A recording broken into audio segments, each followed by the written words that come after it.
It's still the case that the majority of the British public recognise that climate change is happening, is man-made, and feel we need to do something about it. But over the last couple of years, that level of support has gone down. It's still high, but it's gone down. And there's a bit of a sense that people are concerned that this often requires them to make sacrifices, that it can involve spending more money, and there's some doubt about the science that's out there. You can't get away from that. So there is the conversation has moved on over the last 2 years, and the direction of travel at the moment isn't as positive as we would like it to be. And I think there's a need to communicate differently to re-engage people in the debate. I think there are at least a couple of things. First of all, I think that we need to focus on the benefits of change and the benefits of action, not just in terms of climate benefits, but also the benefits in terms of creating jobs, the benefits to energy security, the social benefits of change, better public transport, so that people don't see this as a negative. They see it as a thing that will improve their quality of life quickly, while also communicating about the longer term threat. And the second thing I think we need to do is recognise that what we would like is broader support for policy measures that reduce emissions and have that effect. And we don't need people to buy into an alternative lifestyle. We don't need people to buy into a broad set of values that we may share. What we want people to do is agree, for whatever reasons, from their point of view, that the kind of policy measures we're talking about are the right things to do. So we need to focus on those things and do much less of sort of packaging up climate change to be about lifestyle and to be about a broader kind of world view. When David Cameron came into the leadership of his party, he clearly saw climate change and riding around with Huskies as a way of creating a new perception of the Conservative Party. The challenge now is to make sure that that conception of the Conservative Party sticks with him through government. So we need to make sure that we are active in the policy world on scrutinising what they do and making sure that they're green. But we also need to, in a way, make it easier for green action to take place by focusing our communications on the benefits of going green, the economic benefits reflecting the economic time we live in, the security benefits reflecting the change we need in our energy infrastructure come what may, and also the other public policy benefits, whether it's to the transport system or other areas of public policy, so that it is easier for government to act. There's an important question about the role of international development arguments in our case for action on climate change. They've been central to get us to where we are, and we've come a long way, and they clearly are very important to a core group of people. The challenge for us is what is it that we can say, and how is it that we should communicate to bring into the fold the next group of people?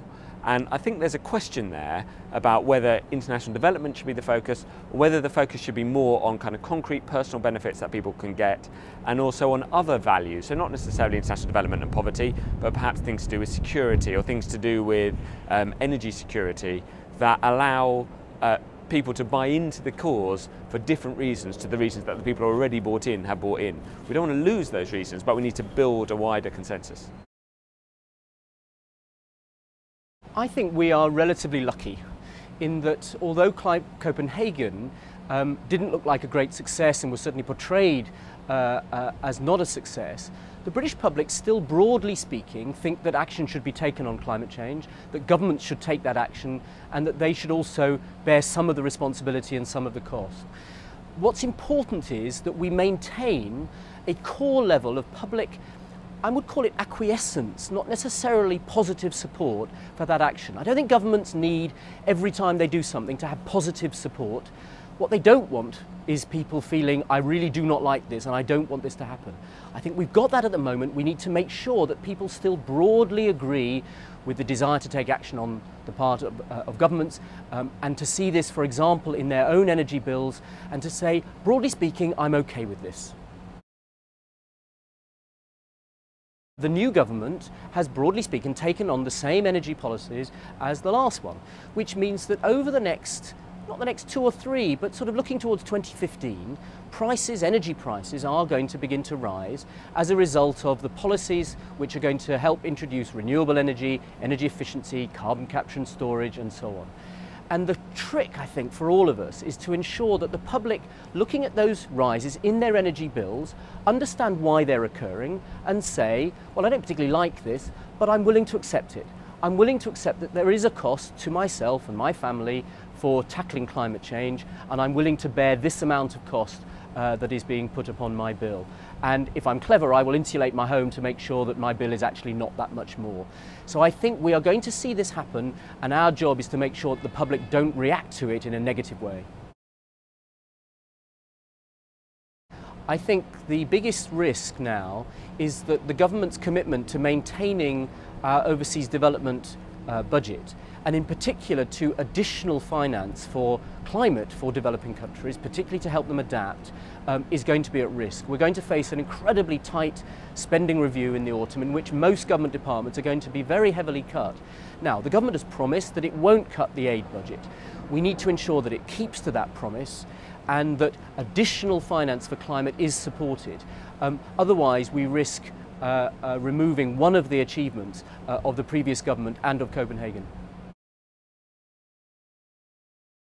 I do think there is a role to focus on developing countries and how unjust it is that developing countries, despite not having caused climate change, are those who are suffering from it now and will suffer the most in the future. And the British public, broadly speaking, want to help developing countries. And that is why our aid budget, for example, even under this coalition government, which is cutting other budgets very dramatically, is not, at least currently, not being planned to fall. So I think that message is strong, and I think it is ultimately the basis on which the public has, broadly speaking, supported action on climate change. People, I think, understand that this is a really serious crisis, and it's a crisis that occurs first in the developing world.